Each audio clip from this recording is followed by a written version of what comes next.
Hello mga kamag-anak, ayan. 11:30 na nga ng gabi nang pamasyal tayo dito sa Ponduhan. At ayan, nakaahon na lahat ng mais. So bali ito na yung pangatlong araw ng pag-harvest noong mais ni Utol. So ayan. Ito na yung mga nakakarga mga kamag-anak. So ayan, may ibang part dyan mga kamag-anak na pino yung bunga dahil nga buhangin, no? At saka nasisilong ng mga puno. Yan. Bali tapos na mamitaas mga kamag-anak, tapos na rin maghila. So ayan, binibilang na lang tsaka tinitinor yung mga nandirito. At ngayon nga mga kamag-anak ay mamumulot ulit tayo ng mga naiwang mais dito sa may tumana. So ayan, kamukha niyan mga kamag-anak ko, hindi halata. Ayan o. Pero ayan, kita nyo mais o, laki.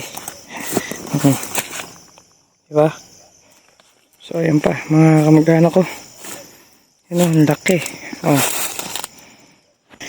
Ayan pa. Laki. Ayan mga kamag-anak ko. Malayo-layo pa tayo. Ito na. Ayan pa. Ayan pa mga kamag-anak ko. Spotted. Laki niyan. Teka. Laban natin. Napakalaki. Mga kamag-anak ko, spotted sa ating mapakaliwanag na flashlight. Napakalaki. Ito pa mga kamag-anak ko, natapakan ko lang kaya ako nalaman meron. Ayan pa.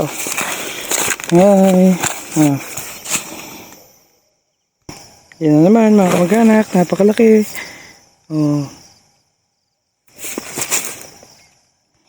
Another one.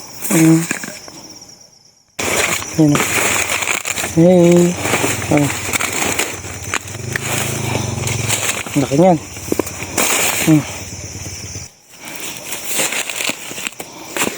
Hi. Nakakarami na. Yeah, mayayari na nga sila doon mga mag-anak. Ito pala napupulot natin. Ano.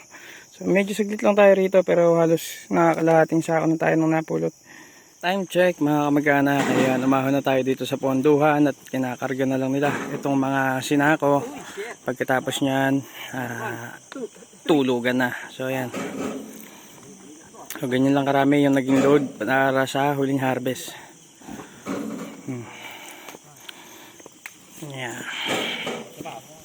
So ayan pa yung ibang sinako mga kamag-anak. Ayan, mga reject, mga babalatan na lang yan.